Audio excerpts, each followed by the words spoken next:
Hoy en Sola Escritura. Todas las criaturas le deben obediencia a su creador. Todas las criaturas le deben obediencia a su creador. Pero Dios es el que se mueve y toma la iniciativa de estar en una relación con su pueblo. Amén. Y eso Muy bien. nosotros lo conocemos como la teología del pacto. Acompáñenos para juntos entender las verdades reveladas en la palabra de Dios y cómo vivirlas en nuestra vida diaria en este su podcast Sola Escritura. Saludos a todos los que nos escuchan en este podcast Sola Escritura. Este es el pastor Brasni López de la Iglesia Presbiteriana Sola Escritura. Estoy acompañado del anciano Jonathan Layana Saludos, Dios les bendiga a todos. y el hermano Yoito Vázquez. Saludos, un placer estar con ustedes hoy. En esta ocasión vamos a estar hablando una mini introducción de lo que es el pacto de Dios, o sea, la teología del pacto. Y vamos a estar tocando algunos versículos bíblicos y también la confesión en la cual nosotros nos suscribimos, que es la confesión de Westminster. En el capítulo 7 de la confesión de Westminster dice: la distancia entre Dios y las criaturas es tan grande que aunque criaturas racionales le deben obediencia como a su creador, sin embargo, nunca tendrían disfrute alguno de Dios como bienaventuranza y galardón, a no ser por una condescendencia voluntaria de parte de Dios, la cual le ha agradado expresar por medio del pacto. Así es. La teología del pacto es algo que nos ayuda a ver todo el mensaje de las Escrituras, que nos ayuda a entender toda la Escritura, desde el principio de Génesis hasta Apocalipsis en el Nuevo Testamento. La teología del pacto es la manera en que la Biblia explica o la Biblia enseña de cómo Dios quiere habitar, cómo Dios quiere estar con su pueblo, cómo Dios se relaciona con su pueblo. En lo que leí el primer párrafo del capítulo 7 de la confesión de Westminster, dice que todas las criaturas le deben obediencia a su creador. Todas las criaturas le deben obediencia a su creador. Pero Dios es el que se mueve y toma la iniciativa de estar en una relación con su pueblo. Amén. Y eso Muy bien. nosotros lo conocemos como la teología del pacto. Eso es así. Dios toma la iniciativa, pone sobre la mesa los términos del pacto, y el hombre lo que tiene que hacer es someterse o cumplir Ese mandato. ese mandato, esos acuerdos en ese pacto. En el pacto. En el catecismo de Infante le decimos, pero es un catecismo más corto. Está el catecismo menor, el catecismo mayor de Westminster, está el catecismo de niños. Hay una pregunta que dice: ¿qué es el pacto? Y la definición que usa ese catecismo dice que el pacto es establecido por Dios, una relación establecida por Dios y garantizada por su palabra. O sea, que quiere decir que Dios establece el pacto y Dios es el que garantiza el pacto. O sea, las bendiciones que vienen cuando el pueblo o cuando la otra parte de ese pacto cumple los términos del pacto. ¿Okay? Así mismo. Y esto nos ayuda a ver o entender todo el mensaje de las Escrituras. Nosotros como reformados entendemos que el pacto no es algo que nosotros ponemos en la Biblia, sino algo que sale de la Biblia.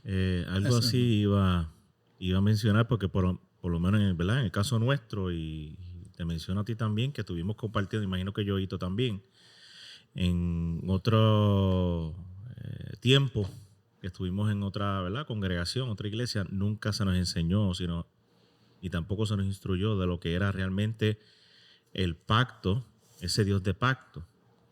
Y siempre se nos hizo creer que prácticamente, ¿verdad?, vamos a decirlo así, entre comillas, que nosotros éramos quienes hacíamos el pacto con Dios. O sea, veníamos ante Dios y entonces hacíamos esa relación que no teníamos, pero partía de nosotros.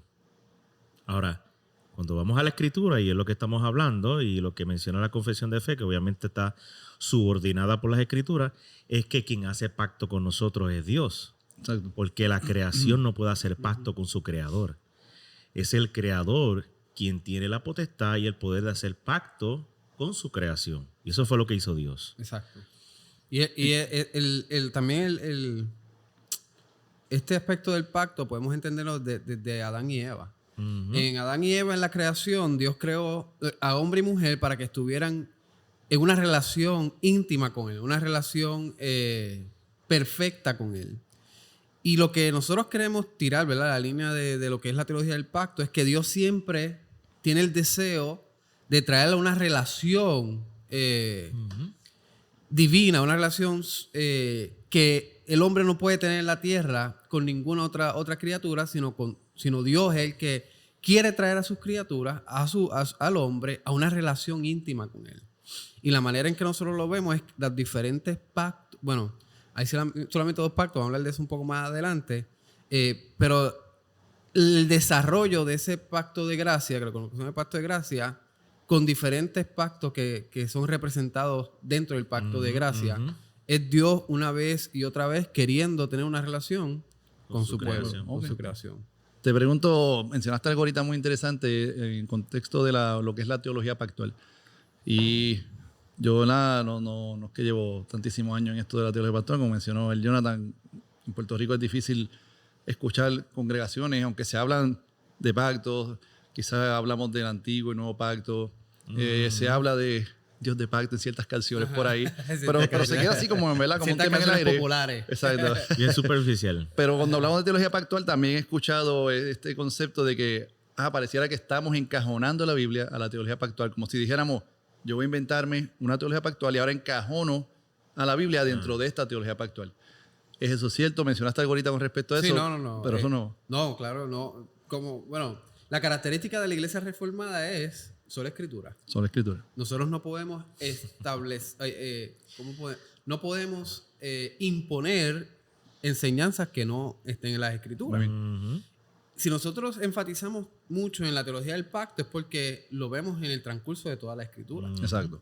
No es algo que nosotros imponemos ni tampoco queremos desarrollar del aire una teología, una explicación que no es bíblica. Al contrario, si nosotros enfatizamos es porque viene de la sola escritura, viene de la escritura. O sea que la teología pactual sale de la Biblia, nosotros no estamos imponiendo una teología a la Biblia. Claro Lo que no. sale directo de la Biblia desde Génesis hasta Apocalipsis. Si estuviéramos imponiendo, entonces teníamos que señalarnos nosotros mismos en imponer algo que no es real. Y es vocabulario bíblico el pacto. Aunque bíblico. no todo pacto que vemos en el Antiguo Testamento tiene la palabra pacto, Muy bien.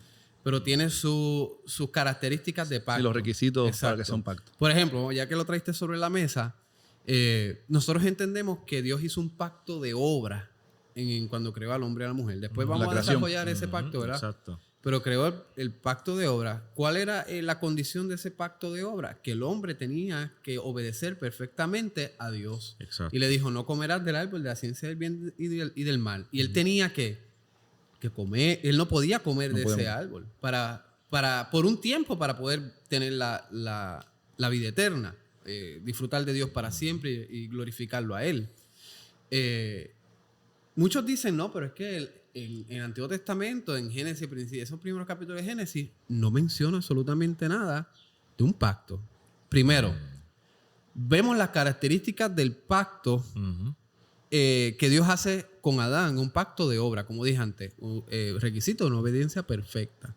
Pero también lo vemos en el vocabulario que usa Oseas, capítulo 6, verso 7, que también lo puede leer. Mas ellos, cual Adán, traspasaron el pacto. Allí prevaricaron contra mí. Así que aquí lo identifica como ¿qué? Como un pacto. Un pacto. Si hubo algún vínculo con Adán, aunque no se menciona necesariamente la palabra pacto, que sí vamos a ver en otros momentos en la Biblia, ¿verdad? Tan pronto como Génesis 6 con Noé, donde sí se habla de que, utilizando directamente esa palabra. Exacto. Estaba leyendo en el libro de Ol Palmer Robertson, del Cristo de los Pactos, que dice que un pacto es un vínculo en sangre administrado soberanamente. Cuando Dios entra en una relación pactual con los hombres, Él instituye soberanamente un vínculo de vida o muerte. Por ende, un pacto es un vínculo en sangre o un vínculo de vida o muerte administrado soberanamente. Si cogemos esas características, es claro que obviamente cuando Dios se relaciona con Adán, eso es lo que hay. Obedece o va a haber muerte. Exacto. Si obedeces, hay vida. O sea que, y es un pacto soberano, administrado soberanamente. El hombre no lo instituye. El hombre no tiene, Lo instituye el hombre no tiene la Dios. potestad de instituir ningún pacto. Eso también es una parte del aspecto del pacto, que es Dios, como dice la confesión de Westminster. Sin embargo, nunca tendrían disfrute alguno de Dios como bienaventuranza y galardón, a no ser por una condescendencia voluntaria de parte de Dios. Así Muy que bien. Dios es el que se mueve, el que toma la iniciativa de establecer un pacto con el hombre. Y el otro verso que me gustaría leer, que habla del pacto, es, Yoito lo había mencionado antes, en Génesis 6, 18, dice, mas estableceré mi pacto contigo y entraré en el arca tú, tus hijos, tu mujer, la mujer de tus hijos, contigo. Este es el pacto que Dios hace con Noé. Con Noé. Aquí también vemos la palabra pacto.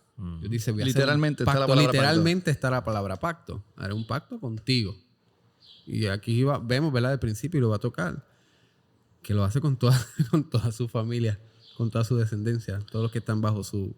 Que desde Adán techo. está esa característica. Claro, desde antes esa característica, porque ya que lo traemos a la mesa también, hay que discutirlo. Dios no hace, vemos desde el principio de Adán, Dios no hizo un pacto solamente con Adán. Si Dios hubiese hecho un pacto solamente con Adán, el único que hubiese pagado las consecuencias de su desobediencia hubiese sido Adán.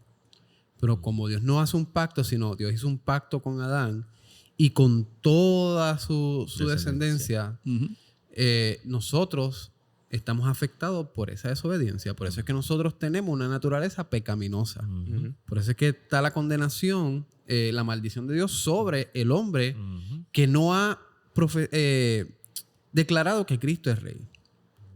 Y por eso es que si muere de esa manera, Exacto. va a morir. Como Adán murió en el principio, de que entró la muerte y el pecado por un hombre, si el hombre muere sin confesar que Cristo es rey, va a morir eternamente. Eternamente. Muy bien. Sí, ¿no? Y la evidencia está, obviamente. La condenación sobre los hombres significa que Dios hizo un pacto con los hombres. O sea, que hizo un pacto con Adán. Y la evidencia de eso es que la condenación, por haber roto ese pacto, está sobre los hombres. O sea que sabemos, ¿verdad? Estamos claros de que Dios hace un pacto con los hombres. Y que el único que rompe este pacto es el hombre. Dios no cambia, Dios hace el pacto y el hombre es que tiene que estar perfectamente en obediencia a ese pacto, de acuerdo a los términos que Dios ha establecido. Como Adán no fue obediente, que ahí es que hablamos entonces del pacto de obra, que fue quien rompió ese pacto, nosotros sufrimos la consecuencia siendo descendencia de Adán de haber roto ese pacto. El Catecismo Menor de Westminster, pregunta 16, dice, ¿cayó toda la raza humana en la primera transgresión de Adán? La respuesta es, habiéndose hecho un pacto con Adán, no solo para él, sino también para su posteridad, toda la raza humana, descendiente de Adán, por generación ordinaria, pecó y cayó en él en su primera transgresión. Así Excelente. que muy bien. Así todos somos parte de ese pacto. Así que, dicho esto, vemos que Dios hace un pacto ¿con quién? Con Adán Y su descendencia. Y así sucesivamente vemos el desarrollo de los pactos en la Escritura. Cuando hablas de generación ordinaria, ¿a qué te refieres? Eso lo íbamos a tocar después, pero vamos a tocarlo otra vez. El resumen de 30 segundos. Generación ordinaria, y es bueno, ¿verdad? Porque mucha gente lo escucha y realmente fuera de los parámetros de la Iglesia Reformada no van a poder, o no puede, ¿verdad? Muchos no pueden entender lo que es generación ordinaria, no se estudia. Generación ordinaria quiere decir que tú y yo nacemos de padre y madre. Exacto. Normales. Padre y madre que nacieron de otra padre y de otra madre con una naturaleza caída. Sabemos que todos después de Adán tenemos una naturaleza caída. Caen Abel y sucesivamente toda la humanidad tiene una naturaleza caída. ¿Por qué? Porque estamos en una generación, somos parte de la generación. Somos parte de la generación ordinaria. Y el Catecismo de Westminster enfatiza eso para poder señalar que Cristo no es parte de esa generación ordinaria. ¿Por qué Cristo no es parte de esa generación ordinaria? Porque Él fue concebido por obra y gracia del Espíritu Santo en el vientre de la Virgen María. Exacto. Que el mismo concepto era paralelo a Adán. Adán no es tampoco generación ordinaria. Adán fue creado. Adán fue creado por Dios. Jesucristo fue ahora se me fue la palabra. fue engendrado por el Espíritu Santo. no tuvo un padre biológico, sino que fue, ¿verdad? Fue concebido en el vientre de María por el mismo Dios. Ujú. ¿Y qué quiere decir esto? Que Él no tiene esa naturaleza pecaminosa que nosotros tenemos. Cristo sí tiene la sustancia humana por parte de María y es Dios por parte de Dios que lo engendró en el vientre del Espíritu Santo. Y no tiene esa naturaleza pecaminosa. Por eso es que Cristo puede ser nuestro mediador, puede ser nuestro salvador, puede ser ese cordero sin mancha que entregó su vida por nosotros. Sí, que es el segundo Adán, como El menciona segundo Pablo. Adán, como menciona Pablo en Romanos 5. So que Exacto. Adán era la cabeza de la generación ordinaria y Cristo sería de la generación Bueno, Cristo es cabeza del pacto de gracia. completo. Completo. Ok. Desde Génesis 3.15, Cristo es la cabeza del pacto de gracia.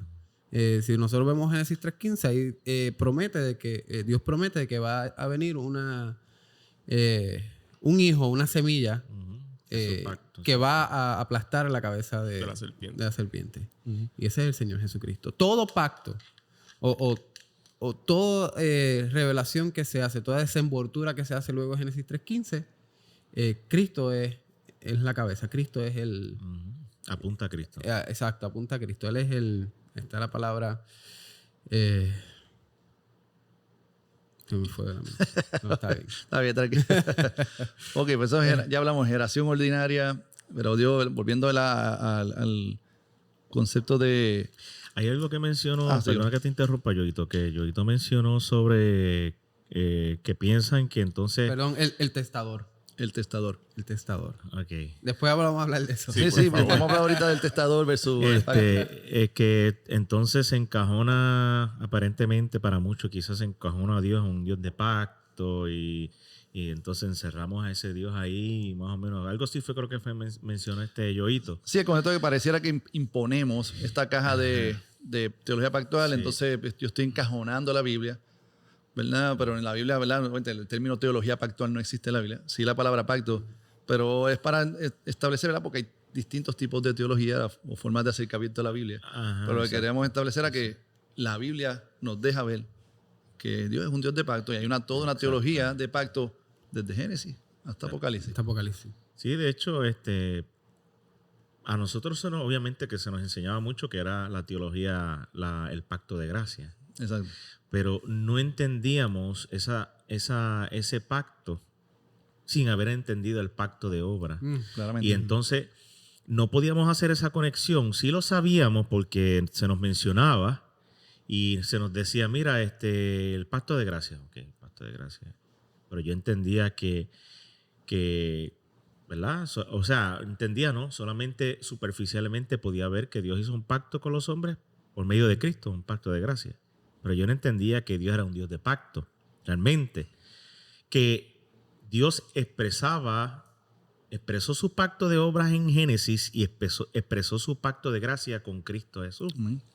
Pero todo tiene una conexión porque teológicamente, ¿verdad? Está esa línea teológica que hay entonces que vamos al Dios de pacto, a la teología del pacto, que vemos cómo Dios se expresa con su creación, con su pueblo, con sus elegidos por medio del pacto. Que eso nosotros no lo entendíamos, yo no lo entendía, no hasta que vengo a la teología reformada y sobre todo, ¿verdad? A la iglesia presbiteriana ortodoxa, que entonces comienzo a entender con más claridad cómo Dios hace pacto con los hombres. Y eso me da más seguridad a mí. Sí. No, y Más, da un entendimiento de toda la escritura, como dice que Claro, voy a comprender. comprende. Porque una de las cosas, no sé si lo mencionaste. Una de las cosas que como tú dijiste, tenía la noción de que hay un pacto de gracia. Pero entonces, Sí. ¿desde cuándo comienza ese pacto de gracia? Eso es lo que no teníamos claro. ni teníamos claro desde cuándo, ni tampoco teníamos se claro administra cómo tampoco. cómo es que Dios lo ejecutaba, cómo era que Dios lo hacía. Yo todavía entendía que está el pacto de gracia, o el pacto, después fue que entendí el pacto de obra, pero todavía yo veía que era yo quien venía a ese pacto. Tú entrabas Yo al pacto de entraba gracia. al pacto. Cuando vengo a ver la escritura, dice, no, que Dios era el que iniciaba y hacía, obviamente, el único que podía hacerlo, era quien hacía el pacto con su pueblo. Excelente. Exacto. No, y es importante, ¿verdad? Como tú dijiste, mucha gente tiene en su mente, el pacto de gracia, que eso es buenísimo. Mucha gente puede saberlo, pero hacen una separación incorrecta del pacto de gracia con el pacto de obra. Exacto. Entonces te dice, no, el pacto de gracia comienza en Mateo, Nuevo Testamento. De ahí para adelante es el pacto de gracia. Allá, después, antes de Mateo, Antiguo Testamento, eso es el pacto de obra. Sí, sí. Y es un error grande. De Es un hecho, error. y se mencionaba, hasta hace poco tuve un debate con un compañero de trabajo que me decía, no es que la gente del Antiguo Testamento se salvaba por sus obras. Por sus obras. Pero es que se le enseñaba que era el pacto de obras que estaba ahí. Ajá. Pero Génesis 3.15 te dice que ya Dios había hecho un pacto de gracia con el hombre. pueblo. Tan pronto Adán fue transgresor contra el pacto de obra, Dios en su gracia y su misericordia dice, como yo sé que tú no puedes perfectamente obedecer ya el pacto de obra porque ya lo rompiste, ya el pecado entró, Ujú. pues yo entonces voy a hacer un pacto de gracia contigo. Y Dios vuelve otra vez y es el que, ¿verdad?, toma la iniciativa de hacer el pacto con el ser humano, con el hombre. Sí. Y sabemos y entendemos que el pacto de obra fue quebrantado en el Edén y automáticamente en el Edén comienza el pacto de gracia. Como cuando Dios Cuando Dios destituye a comienza Adán, el pacto ¿verdad? de Después gracia. exacto, del Edén. Y nosotros entendemos por la teología reformada que Dios siempre tuvo un pacto de gracia con el hombre desde Génesis 3.15. Exacto. Claro. De hecho, y Que se cumple en Cristo en el Nuevo Testamento. menciona algo aquí el autor del libro, ¿verdad? Y lo traigo más como pregunta para discusión. claro, Pero él dice que hablar de un pacto de obras en contraste de un pacto de gracia pareciera o podría sugerir a la gente que la gracia no era operativa en el pacto de obras. O viceversa, que las obras no son operativas en el pacto de gracia. Pero él dice aquí, no. El hecho de que Dios decidiera entrar en un pacto de obras con Adán Eso es gracia. implicaba gracia. Exacto. Y el hecho de que ahora hay un pacto de gracia no elimina que el cristiano no deba hacer obras. Sí. ¿Podrían explicar un poquito Sí, más bueno, sobre eso? el segundo que dijiste, ¿verdad? Que no implica obra. Es precisamente ese es el pacto de gracia. El pacto de gracia no es de que Dios dice, ok, pues vamos a echar hacia un lado el pacto de obra y vamos a dar gracias. Por ahí para abajo. No Como fue decíamos invalidado. nosotros. Sí, gracia No, libre, no, el Gracia libertinaje, haz lo que te da Ajá, gana, no. porque ahora hay gracia sobre gracia. El pacto de gracia es Dios proveyendo de un mediador, de un Cristo, de un Mesías, para que cumpla ese pacto de obra. El pacto de gracia es Dios diciendo, el hombre ya no puede seguir el pacto de gracia. El hombre no puede obedecer. El hombre no puede ser justo delante Es incapaz. de mí. Es incapaz. Pues entonces el pacto de gracia es Dios proveyendo a un mediador, a un Cristo, para que ese Cristo cumpla lo que el primer Adán no pudo, el primer Adán no pudo, y él cumpla eso en lugar de su pueblo, en lugar de sus elegidos, en lugar de los que van a ser salvos. Pero requiere que él haga esa obra. Y él haga esa obra. Que él haga esa obra. Y entonces eso es lo que desarrolla, lo que he dicho, ¿verdad?, muchas veces en este podcast, que ahí es donde se desarrolla, se revela, se desmenuza durante toda la escritura en el Antiguo Testamento una administración de gracia, que esa administración de gracia es diferente a la del Nuevo Testamento, pero es un mismo pacto. Es un mismo Tiene una misma esencia, una misma línea. Por lo que mencionó Jonathan, que es Dios el pacto de Dios gracia. Dios no cambia. Dios no cambia. Sí, siendo Dios inmutable, Dios no invalida el pacto de obra. No, como dice Gala. Una vez Él establece el pacto tiene que ser cumplido. Por eso es que Cristo entonces toma nuestro lugar en obediencia al Padre, porque nosotros no lo podíamos cumplir. Exactamente. Cristo lo cumple perfectamente, para que entonces la justicia de Cristo venga a ser nuestra justicia, porque Él fue que cumplió ese pacto a la perfección. Y ahí es que está la parte de la gracia. Por Y ese gracia es el que entonces pacto de recibimos. gracia, porque entonces nosotros recibimos la justicia de Cristo, Amén. que fue quien cumplió perfectamente el pacto de obras que una vez Adán fue fue transgresor de él en el Edén. Así y que tampoco era un plan B. no hay plan B. No, por eso no hay plan B. No era como un plan B, no, ahora Dan pecó. No, porque pues, entonces me si dio yo, un plan plan B. B. yo invalido el primer pacto. Sí, con para Dios no hay entonces plan ejecutar B. el segundo pacto. Sí, sí, pero como estamos hablando que los dos pactos como se si Dios conectan, tuviera un segundo. es como Pues que vamos entonces a hacer ahora esto. que Adán pecó, Sí, La segunda opción. ahora que Adán pecó, pues voy a tener que El plan B. encarnarme para poder Se me cumplir salió la el cosa de las pacto. manos, pues vamos a hacer eso. Sí, el No fue primero un no plan me B. funcionó, pues vamos a hacer Vamos a ese. Sino que Otra desde No, no, antes no. de la fundación del mundo, pues ya el Ya plan Dios lo que estaba conocemos como establecido. el pacto de redención. Exacto, eso es lo que iba a Sí, mencionar sí. ahora, que entonces él habla que para mucha gente hablar de pacto de obras gracias suele traer un poco de confusión, que quizás también una terminología que no es que sea mejor, pero quizás es más clara es el pacto de creación versus el pacto de redención. El pacto de creación, pacto de obras. Exacto. Una vez se transgrede el pacto de la creación o pacto de obras, pero ahora tenemos un pacto de redención. De redención. De que hay que redimir esa Pero humanidad caída. ese pacto de redención se estipula en la eternidad. Se estipula, no hay un plan Antes B. Exactamente. De toda la creación, es lo que es el pacto solutis. Y todos los pactos, ¿verdad? Que estamos hablando de los pactos.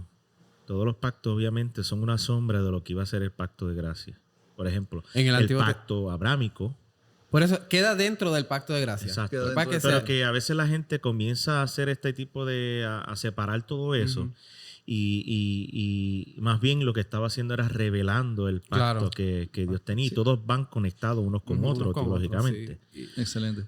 El sacrificio de Abraham hasta a ir a Isaac. sacrificar a su hijo no era otra cosa que Señalando a Cristo. señalando a Cristo. Igual Noé. Igual No Noé. es todos. El Noé entra al arca. El arca era representación de salvación de un Cristo. Aunque también está también está la representación de Cristo en el mismo Noé, en el mismo Abraham, en Seguro. el mismo Sí, Aarón. sí, sí. Eran tipos, sombras Eran de... tipos, sombras de un mediador. De uno que... Y en todo eso está el pacto de gracia. Como dije, en Noé, en Abraham, en Moisés. Moisés, David. David. en los rituales del tabernáculo y del Exactamente. templo, en David, en 1 Samuel. Todo eso son, como dije, revelaciones del pacto de gracias que señalaban Exacto. a quién, a Cristo A Jesús en el Sí, Nuevo era Testamento. parte de la revelación Era parte de la progresiva en ese revelación momento. progresiva, exacto. Tengo quizás, perdona, dos preguntas más. Yo creo que nos da tiempo de... Y antes de eso, pero antes de perdón. mover, ¿verdad? Que habíamos dicho que el Antiguo Testamento y el Nuevo Testamento tienen una misma línea de pacto de gracia. Y quiero decirle a la gente, es un error decir que la gracia se encuentra en el Nuevo Testamento y no en el Antiguo Ahora Testamento. mismo, La manera en que el Antiguo Testamento eran salvos Por por gracia. Cristo Jesús. mirando a un mediador, Mirando un que, mediador que iba a un venir. futuro. En el Nuevo Testamento nosotros, el Salvador, Ya vino, es Cristo miramos- Jesús. miramos- Cuando la Biblia dice hay un solo mediador entre Dios y los hombres, eso es por la para el eternidad. Antiguo Testamento y Nuevo Testamento, eso no hay sí. otra. tengo aquí una anotación que de hecho la hice y no apunté el autor, ¿verdad? Que dice, es un grave error, que es lo mismo que tú estás mencionando, confundir el pacto de obras con el pacto de gracia, o más bien separarlos uno del otro, ¿sabes? Dios está comunicando al pueblo el pacto que tiene con él, tanto como en el de obra como en el de gracia, y los dos van conectados, no se pueden separar uno del otro. Exacto. Sí, y el concepto que del el- pacto era, ¿verdad? Como un término, un contexto, ¿verdad? Si fuéramos a verlo como si fuera un contexto, un documento legal, donde el primario no se invalida, sino que le seguimos añadiendo adendums o anejos, ¿verdad? Donde Dios sigue añadiendo algunas cosas, pero no invalida lo que estaba anterior. Y el primero, pacto exacto. sigue aumentando, creciendo, da más detalle, más revelación, pero no invalida Ujú. el anterior. Ujú. Mis dos preguntas quizás para terminar. Una era, cuando hablamos de pactos, ¿cuáles son esos pactos que la teología reformada establece y saca de la Biblia? Y número dos, ¿qué diferencia hay entre hablar de pactos y hablar de dispensas? O, ¿verdad? O un poquito de contraste entre la teología pactual versus la teología dispensacional. Hay solamente dos pactos. Dos pactos. Dos pactos. El pacto de obra y el pacto de gracia. Solamente dos pactos en Ok. la Escritura. El dispensacionalista lo que quiere es separar las maneras en que Dios se relaciona con su pueblo. Nosotros vemos que Dios hay simplemente la palabra dispensación en primer lugar no está mal. No, la Biblia habla de... La Biblia habla de la menciona en diferentes, Efesios, Gálatas, no sé, en alguno de estos... Pero habla nosotros de- creemos en dispensaciones, pero no tantas como la del dispensacionalista, que creen como Ok. en 7, ¿verdad? 7, mire, es de 7 a... El Creo que va siete como por desde ahí. 5 hasta como 12, pero típicamente 7. Scofield dice Siete. que son 7. Pero Pero si tú estudias la mentalidad del dispensacionalista, muy pocos mencionan el pacto. Muy pocos entienden o comprenden lo que es la teología del pacto. Ok. Y obviamente es una distorsión porque Dios no cambia de padecer ni tampoco dice, pues me voy a relacionar con mi pueblo de esta manera ahora. El pacto de gracia, la teología del pacto es Dios diciéndole a su pueblo que quiere entrar en una intimidad con ellos. Y el pueblo no lo determina una etnicidad, no lo determina de que porque tú eres parte de Israel, pues voy a relacionarme contigo diferente a la iglesia. Exacto. La iglesia del Nuevo Testamento, o sea, el Israel del Nuevo Testamento es la iglesia del Señor Jesucristo. Y no se separa una de otra. Si alguien tiene más comentarios del dispensacionalista. No, era eso. Lo pregunto porque sé que cuando hablamos acá en términos de pacto, pues empezamos a hablar de el pacto con Adán, después está el pacto con Noé, Exacto. pacto con Abraham. Pero ahí Moisés, eso no es dispensacional. pero muchas de hecho, de esos, no se separan. de esas, ¿verdad? Por así decir, esas administraciones del pacto coinciden también con ciertas dispensaciones. Dispensacionalistas, sí. Entonces, por eso quería traer la diferencia. No es lo mismo. No es lo mismo. No es lo mismo. No es lo mismo. Estamos hablando de dos pactos y unas administraciones que van, ¿verdad? Añadiéndose, revelando un poco más de detalle hasta que llegamos al nuevo pacto en nuestro Señor Jesucristo. Exacto. Ok, excelente. Eso es lo que era. Seguimos por ahí para abajo. Sí, yo creo que, bueno, yo pienso que resumimos lo que es la teología pactual, el concepto de pacto bíblico. No somos dispensacionalistas, somos de teología pactual. El pacto, como mencionó, si Dios no cambia, pues el pacto que hizo con Adán y su descendencia. No cambia. Nosotros seguimos siendo descendencia. Israel, los que son judíos, son descendencia de Adán. Estamos todos, ¿verdad? Bajo Y es un error. Y es un error decir que hay separación. Hay separación. Y nuestro representante dentro de ese pacto de obra fue Adán. Y después Cristo. Y el representante del pacto de gracia es Cristo. Exacto. Ok, así que. Y aquí llegamos. Ok, muy bien. En la próxima vamos a estar hablando específicamente de los pactos, ¿verdad? Que se encuentran en la Escritura, como el pacto de Noé, el pacto de Abraham, el pacto de David. Y sucesivamente, ¿verdad? Hasta llegar a Cristo Jesús y cómo eso aplica a nosotros. Así que antes de irme, quiero invitarlos a la Iglesia Presbiteriana Sola Escritura. Estamos exactamente frente a la alcaldía del pueblo de Arroyo. Tenemos servicio a las 10. A las 10 de la mañana es escuela dominical. A las 11:10 de la mañana es el servicio al único Dios verdadero. Así que si usted quiere adorar a Dios de manera reverente, ordenada y hermosa, la Iglesia Presbiteriana Sola Escritura es donde único lo va a conseguir. Yo se lo garantizo. En toda el área es donde único lo va a conseguir. Y esa área es grande. Y esa área es grande. Así que lo invitamos a la iglesia. Aquí lo vamos a... lo dice alguien de Cagua. Así que lo vamos a recibir con brazos abiertos. Exactamente frente a la alcaldía del pueblo de Arroyo. Así que aquí se despide el pastor Brasni López. Jonathan Layana. Y Yoito José Vázquez aquí por el hermano Cristian hoy, por lo menos. Nos veremos en la próxima. Dios les bendiga. Bye.